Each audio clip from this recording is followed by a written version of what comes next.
Bueno, vou facer unha presentación moi breve do Dr. Pajares, dando só unhas pinceladas do seu amplo currículo.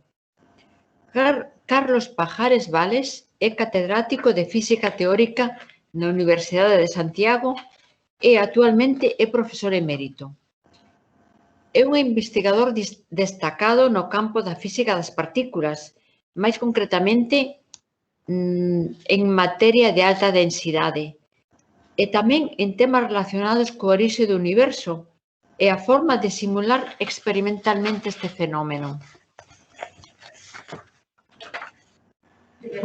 Publicou da orde de 300 artigos en revistas de alto impacto, ademais de algúns libros, e participou en numerosos congresos e impartiu conferencias en centros e universidades de todo o mundo. Pero a labor de un investigador non só se mide polas publicacións, polas conferencias, etc., senón tamén pola escola que deixa, pola categoría dos seus discípulos. En este sentido, é destacable que o profesor Pajares contribuye de forma moi importante no desenvolvemento da investigación en física de partículas, sendo creador dunha escola formada na USC, neste campo, que conta con un gran prestixio en todo o mundo. Discípulos do profesor Pajares son hoxe en día investigadores repartidos polo mundo e, desde logo, de gran categoría. Ademais, sempre me gusta destacar isto, porque, ademais, fixo un loable labor de divulgación do coñecemento científico, tan importante, tan necesario, e xeralmente tan esquecida esta faceta de divulgación. Publicou varios libros con este obxectivo e numerosos artigos en revistas de divulgación e en xornais. Foi colaborador do País, ABC, El Mundo, El Correo Gallego, La Voz de Galicia, etc., etc. E por esta faceta obtivo o Premio Xunta de Galicia de Divulgación. Os recoñecementos que tivo son numerosos, só vou a mencionar algún. Foi galardoado coa Medalla de Ouro da Real Sociedade Española de Física, foi nomeado Caballero das Palmas Académicas polo goberno francés, é Premio Galicia de Investigación, Premio Antonio Casares de Investigación Científico-Técnica, etc., etc. E tamén é Doctor Honoris Causa pola Universidade Técnica de Lisboa e pola Universidade de San Petersburgo. Foi membro de numerosos comités científicos españois e internacionais, por exemplo, delegado científico de España no CERN. Recordo que isto é a Organización Europea para a Investigación Nuclear, e tamén foi membro do Comité de Avaliación dos países que solicitan entrar neste organismo. Asesor do Organismo Internacional de Enerxía Atómica para a implantación do programa ALFA. Vicepresidente da Sociedade Española de Física e é membro do Consello Universitario de Galicia. E deixei para o final outro aspecto moi importante da súa trayectoria profesional, que é a xestión universitaria.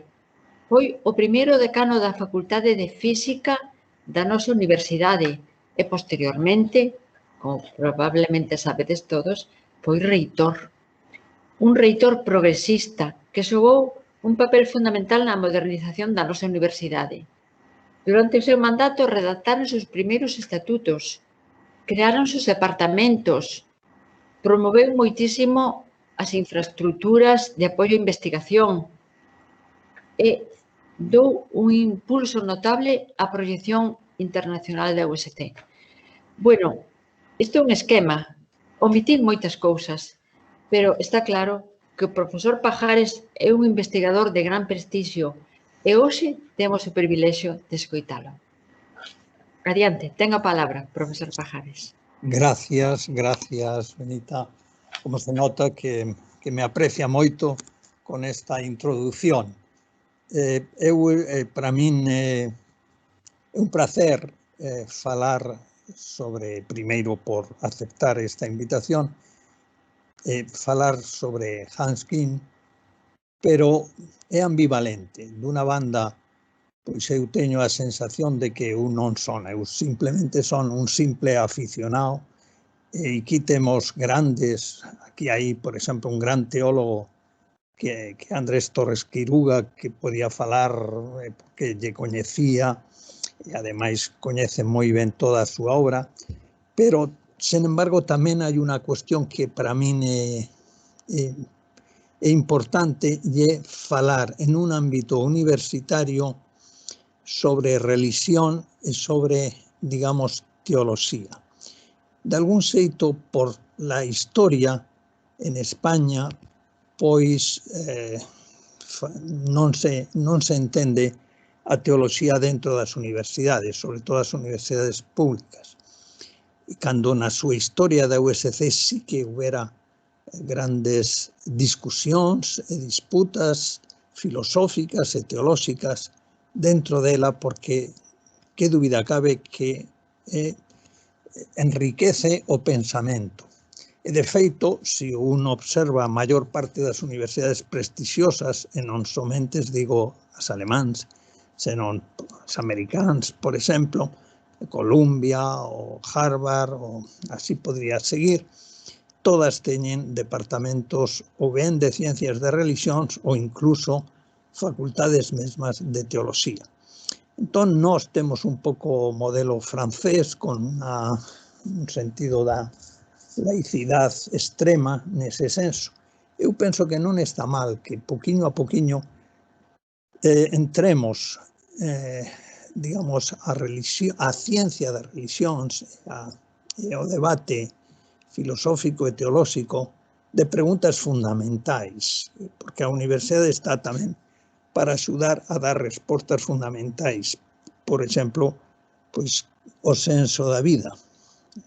Aspecto, se pode dar o aspecto biolóxico, o aspecto físico, pero que dúbida cabe, a filosofía e a teoloxía son tamén moi fundamentais en unha discusión universitaria. Bueno, dito isto, vou comenzar propiamente a conferencia. Voy a hacer una introducción. Esencialmente lo que voy a decir son los rasgos generales de su trayectoria. Diré unos datos sociológicos de la práctica religiosa hoy en España y en Europa. Lo haré porque una de la preocupación que se anticipó Hans Küng, porque lo empezó ya en los años 60, es preocuparse porque el mensaje no podía entrar en la cultura que se estaba estableciendo, la cultura occidental, el mensaje tal como se estaba diciendo desde la Iglesia y se está diciendo. Y él vio lo que iba a pasar. Y por tanto yo voy a decir cómo está la práctica cristiana hoy en día en España y también en Europa. Hay muy poquitas diferencias entre España y Europa. Después también diré las perspectivas futuras y dentro ya de ese esquema voy a hablar de las obras principales, lo que él quiere transmitir, una renovación del cristianismo y en los temas fundamentales de esa renovación en sus obras. Y también hablaré de una de sus principales preocupaciones, ya prácticamente desde los años, desde la década de los 80 en adelante, hacia una ética universal. Rasgos generales.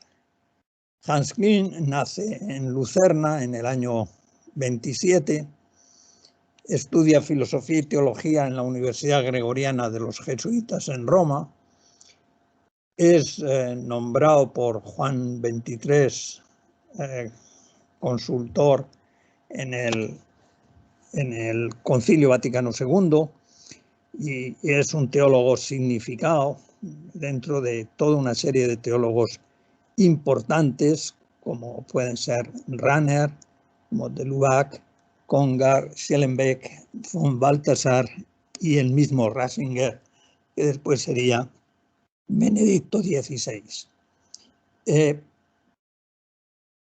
el año 75 tiene problemas con la Congregación de la Doctrina de la Fe. Y en el año 79 es desposeído como profesor de Teología Católica de la Universidad de Tubinga, después de la publicación en el año 70 de un libro que se llama Infalible, una pregunta, y también en el año 74 de otro libro que se titula Ser cristiano. La Universidad de Tubinga le mantiene como profesor, cambiando el título de Teología Católica a Teología Ecuménica. Esto es también muy fundamental en la vida de Hans Küng, porque influye muchísimo en sus horizontes, sobre todo yendo como va después hacia una ética universal. Tiene también diferencias entonces con su amigo Karl Rahner, discusiones sobre esos dos mismos libros, y aunque con gran respeto, y sigue como sacerdote católico. Hay que decir que a partir de los 60 sus obras tienen gran eco y difusión. Es muy difícil que obras teológicas, libros teológicos, y más como alguno como Ser cristiano, que en su traducción al castellano tiene más de 700 páginas, sea libros bestseller. Hay muchos libros de él que son traducidos a varios idiomas, requeridos en muchos foros él y en conferencias. Otro rasgo, como ya he dicho, es la preocupación por un humanismo universal, incluyendo ética universal.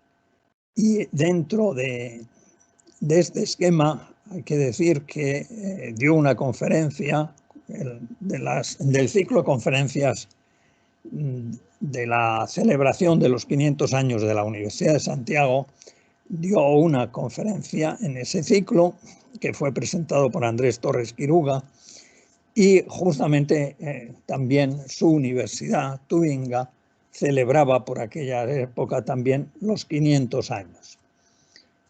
A partir de 1985 se concentró en las tres regiones monoteístas, publicando grandes libros sobre ellos, y después en sus problemas con la Iglesia Católica, en el año 2005 tiene un encuentro cordial con el Papa Benedicto XVI. El Papa Benedicto XVI era Ratzinger, y Ratzinger había sido, por una parte, el director de la Congregación para la Fe, aunque no lo era cuando de alguna manera fue desposeído de la cátedra de teología, de teólogo católico, pero también tenía gran contacto con él y era amigo desde los tiempos del Concilio Vaticano II. Y tuvo un encuentro cordial en que se publicaron todas sus, digamos, no fue solamente un encuentro, sino varios encuentros cordiales en que se publicaron sus conversaciones. También posteriormente tiene intercambios de cartas con el Papa Francisco, también de una manera cordial. Entonces voy a pasar a otro punto, porque como ya he dicho, la preocupación de Küng era que la Iglesia, el cristianismo tenía que cambiar radicalmente. Digamos, la cultura había cambiado y tal como la presentaba no era convincente para el mundo de hoy. Y él veía que el mundo de hoy estaba cambiando muchísimo, y por tanto eso iba a afectar a la práctica religiosa, y que no podía seguir una religiosidad ligada a una cultura sociológica que ya no existía, no iba a existir. Y tenía que haber una transición de un cristianismo sociológico a uno de convicción y de elección. Y la práctica de hoy en día, en España y también en Europa, es que el 21% de españoles se pueden considerar como cristianos practicantes, en que cuando se pregunta es si van al menos una vez a misa al mes. No es muy exigente.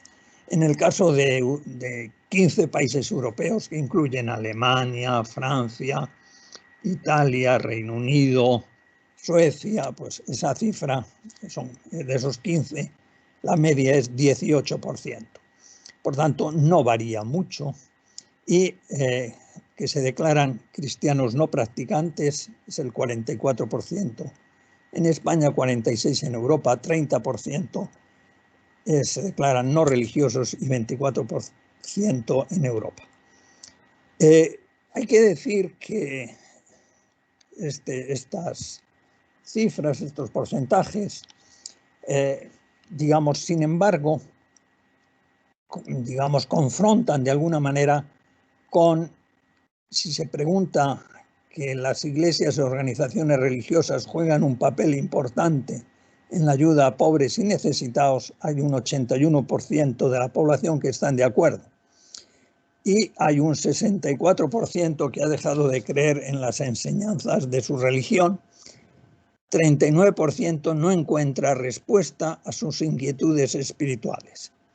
También esa misma cifra, 38%, es que piensan que la ciencia ya ha quitado el espacio a las preguntas más interesantes, ha quitado el espacio a la religión en las preguntas más interesantes. Hay unos porcentajes que son muy interesantes, y es acuden regularmente a misa un 11% de hombres, 17% de mujeres. Pero si se va a ver qué porcentajes jóvenes y cómo evolucionan con la edad, pues es un 4% entre 18 y 24 años, 8% entre 25 y 34, etc. Y 27% de mayores de 65 años. Esto lo que quiere decir es que las cifras que yo he dado de practicantes de 21%, incluso que acuden regularmente a misa, que es estos porcentajes de hombres y de mujeres, pues cuando pase el tiempo va a ser muy, muy inferior si tenemos en cuenta que, digamos, el porcentaje de jóvenes. Esto que se debe de plantear en el cristianismo, pero yo creo que también estos porcentajes también fuera del cristianismo deben de plantearse en el sentido siguiente. ¿Quién y cómo da formación en valores, o por lo menos dice valores, a los jóvenes de hoy en día y del futuro próximo, ya sean dentro del cristianismo o fuera del cristianismo? Y esa yo creo que es algo que es importante. No estoy diciendo que fuera del cristianismo no se den valores, pero lo que digo es que, atención, que hay una merma del cristianismo y de los valores del cristianismo en los jóvenes, y eso se debería de suplir en todo caso, y no tengo yo esa sensación. Hay que decir que respecto a la práctica religiosa no hay grandes diferencias por clases sociales, es un poquitín menor en obreros, pero no mucho más. Y también en digamos, las clases económicamente muy superiores son también un poco inferior en la práctica religiosa. Hay otro dato que también es importante para saber, que es la X en la declaración de la renta, que es superior al 40% o cerca de esta cifra en estas comunidades autónomas: Extremadura, Castilla-La Mancha, Murcia, Valencia, Andalucía, Castilla-León, Madrid, Canarias, y es inferior al 25% en Galicia y Cataluña. En Galicia es el 24% y en Cataluña es el 17%. Los cristianos de Galicia y de Cataluña debían de pensar, empezando por los obispos, ¿por qué es eso? Respecto del futuro hay que andar con mucho cuidado porque, en fin, muchas proyecciones que se han hecho respecto de población, no, al cabo de 50 años se ha visto que no eran correctas, incluso en la población general. Pero en cualquier caso, esta institución de investigación dice que en el año 2050 el cristianismo estaría alrededor del 30%, que es aproximadamente el mismo porcentaje que hoy en día. Pero en Europa sufriría un importante retroceso que es compensado por el crecimiento de Asia. Hasta aquí son las cifras sociológicas que yo quiero dar, sobre todo para hacer énfasis en que está claro que Hans Küng, digamos, la previsión que tuvo y que con eso enfocó muchas de sus obras eran muy correctas. Y hay que decir que nadie cree en algo si previamente no piensa que es creíble. El creer es el resultado de la respuesta a una historia comunicada por otros seres humanos. El relato llega como un rumor de Dios. Se escucha el relato y se responde. Sin embargo, si no hay alrededor un humus religioso, una cierta atmósfera, no se perciben rumores de Dios y la fe no forma parte de lo plausible. Incluso puede suceder que el rumor que llegue aleje del relato del Dios de Jesús. Küng se esfuerza para hacer plausible el mensaje de Jesús dentro de la cultura occidental actual, como se puede observar con el mero enunciado de los títulos de sus libros. Y aquí voy a decir una pequeña selección de los libros. El primer libro se titula La Justificación, año 1960, y es una especie de confrontación, diálogo con un teólogo protestante que es Karl Barth y que plantea la principal histórica diferencia entre el catolicismo y el protestantismo. Es muy interesante. Esencialmente es, en estricto, así dicho, muy simplificado, es si la salvación, digamos, es debido a la fe o a las obras, o en otras palabras, si es de alguna manera plantea la gratuidad de la salvación se hace, quiere decir, el amar a, porque las personas aman unas a otras y aman a Dios, pero sobre todo se aman unas a otras. Eso es gratis y se aman a la vida. ¿Eso es gratis o es porque el hombre se esfuerza hacia eso? Ese es el principal debate que está en ese libro, que es importante para la diferencia entre católicos y protestantes, que yo creo que se está superando. El concilio y la unión de los cristianos en el año 62 incide justamente en la misma problemática. Y el 65 es el libro Para que el mundo crea, que está diciendo la adaptación de ese mensaje a la cultura occidental de hoy en día. Otro punto que es muy fundamental es la libertad del cristiano. Aquí él, digamos, hace una especie de digamos, énfasis en que la libertad es algo que está en el origen del mensaje del cristianismo. y que justamente la cultura occidental está diciendo, piensa que es lo contrario, o por lo menos si no es lo contrario. Y desde en la búsqueda de la verdad eso nos hará libres, es el mensaje del cristianismo, o cuando dicen ni libres ni esclavos, es decir, todos hay que superar, digamos, esa esclavitud.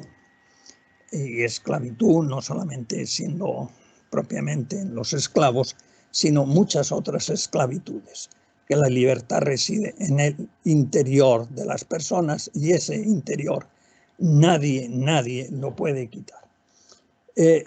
Después, a continuación, habla del futuro de la Iglesia y en el año 68, infalible, una pregunta, año 71, y el libro para mí más fundamental es Ser cristiano. Es un libro que en la traducción en castellano son 708 páginas y fue polémico en su momento, pero hoy en día se puede volver a leer y tiene una gran actualidad.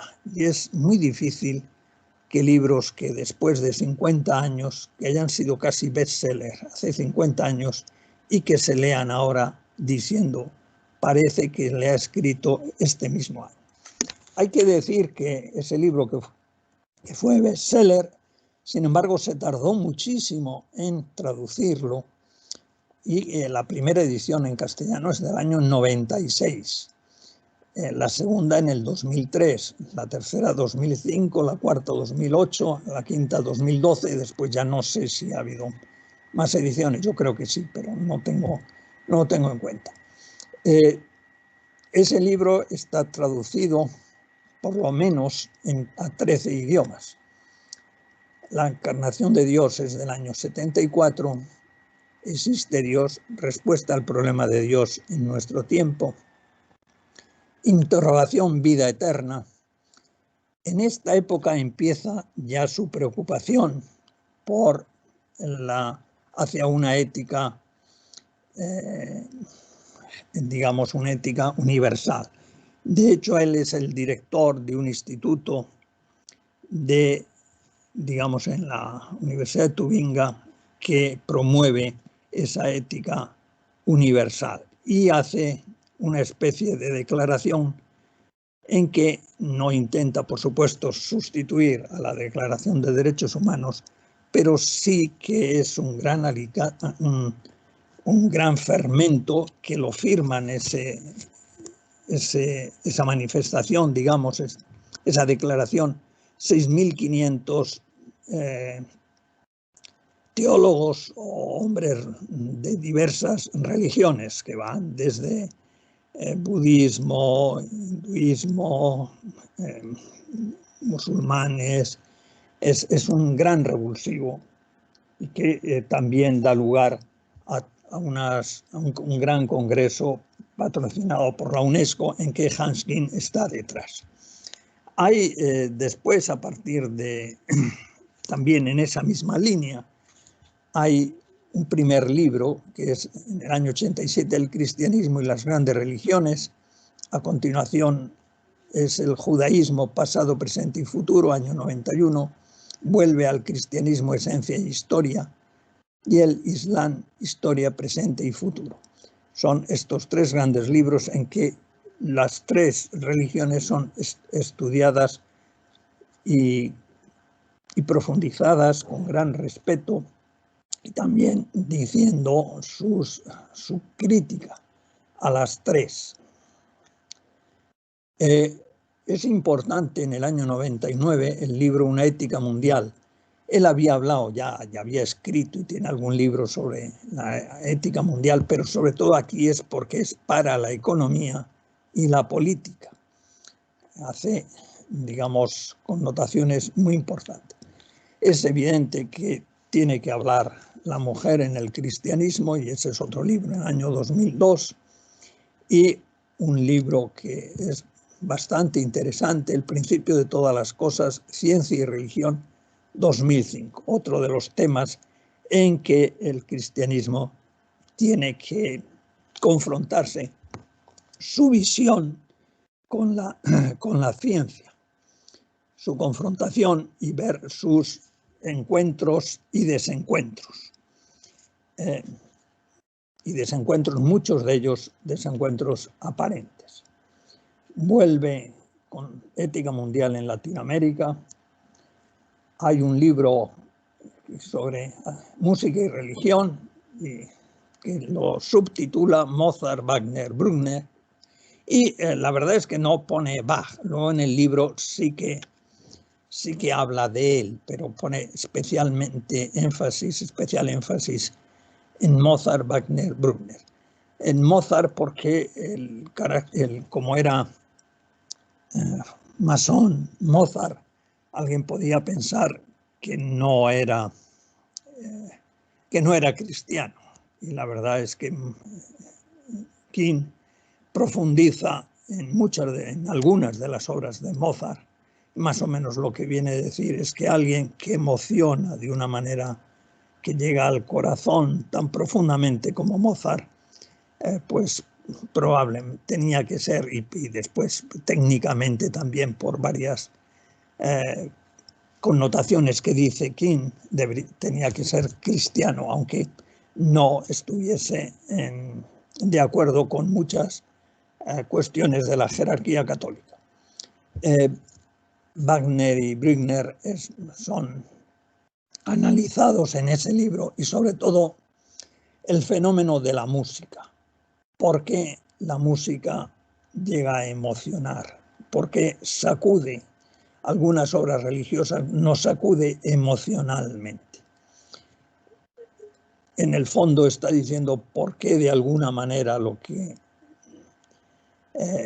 la belleza está ligada a la emoción y al amor. Después, otro tema que es tocado es morir con dignidad, un alegato a favor de la responsabilidad. Lo que yo creo en el 2011, y también la oración y el problema de Dios. Como he dicho, muchas son traducidas a muchos idiomas. En castellano están sobre todo en las ediciones Cristiandad, en Herder y en Trota. Como dice Torres Quiruga, sus libros hablan con eficacia única a nuestro tiempo y son comprendidos por muchos miles de lectores en todo el mundo. Otro de los aspectos que él pone hincapié es en la actualización de la Biblia en la práctica religiosa. Hay veces que en la crítica al cristianismo, pues lo que se hace es una lectura literal que no tiene absolutamente ningún sentido. Pensar que el Génesis es una descripción literal del origen del universo, pues francamente no es tener respeto a un libro en que está escrito en un determinado género literario, y tampoco hay que ver lo que se llama la exégesis de acuerdo con las técnicas usuales. Otro ejemplo, pero también otro ejemplo es la historia del sacrificio de Isaac, del hijo de Abraham. Está claro que cuando uno piensa en el Dios que pide a Abraham que mate a su hijo, uno dice, este Dios es un bárbaro. Y es lógico, y la verdad es que desde las enseñanzas de la Iglesia se debe de decir que es evidente que el pueblo judío en tiempos de Abraham tenía unos condicionamientos muy, muy, muy diferentes, y por tanto su concepción de Dios tenía que ser muy diferentes a lo que es la cultura de hoy. En aquel tiempo los sacrificios, incluso los humanos, eran relativamente normales en aquel tiempo. Y también la imagen de Dios estamos en los tiempos en que de alguna manera muchos de los pueblos no eran monoteístas, y había que justamente la principal preocupación en el pueblo judío es el establecimiento del monoteísmo. Y es en ese entorno, en esas condiciones, cuando está,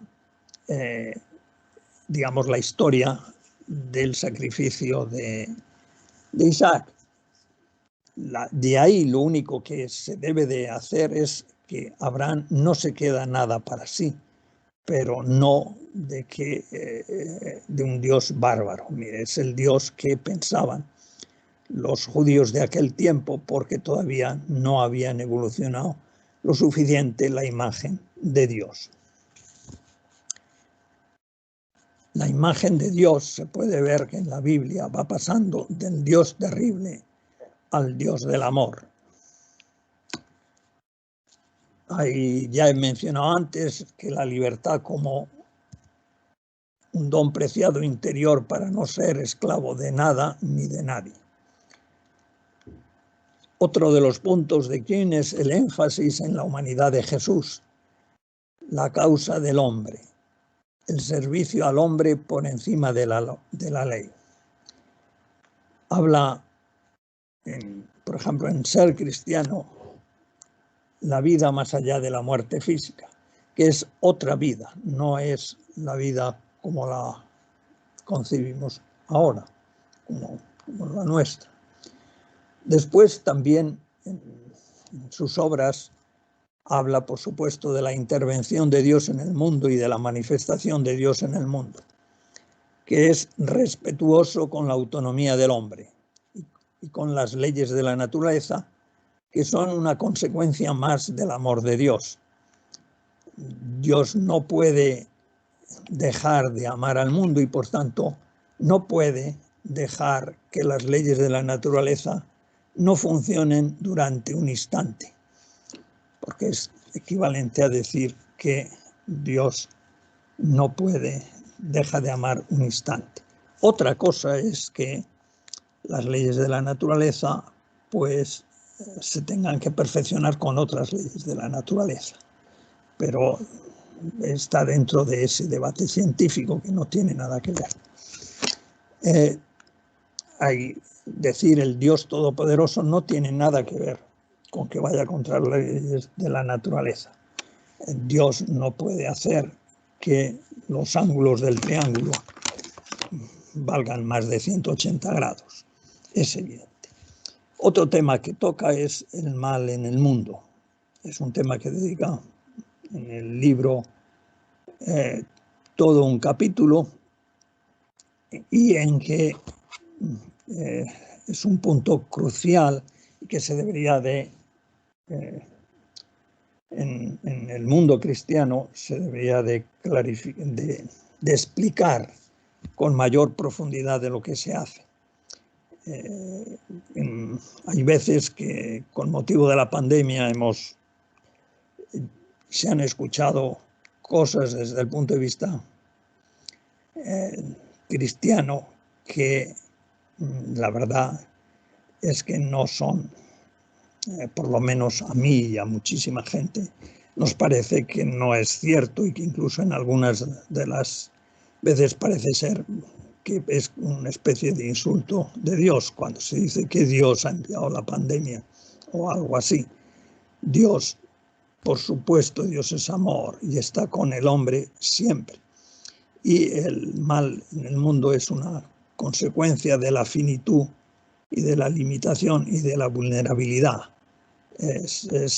Digamos, el hombre no existe sin la muerte física, que es una consecuencia de su finitud y limitación. Otro de los rasgos es la apertura hacia las demás religiones, llenas de clara empatía, poniendo énfasis en lo que se puede aprender de ellas. De hecho, él piensa que la mayor parte de ellas se pueden entender como una revelación de Dios y que en ellas tienen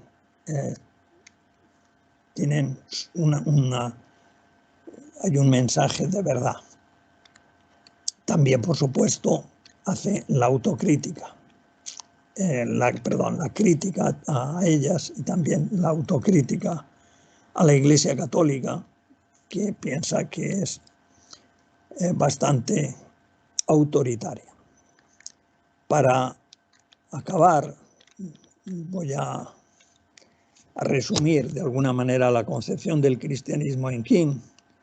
La fe cristiana es más bien una entrega incondicional y un abandono del hombre entero con todas las fuerzas de su espíritu al mensaje cristiano y al que en él viene anunciado.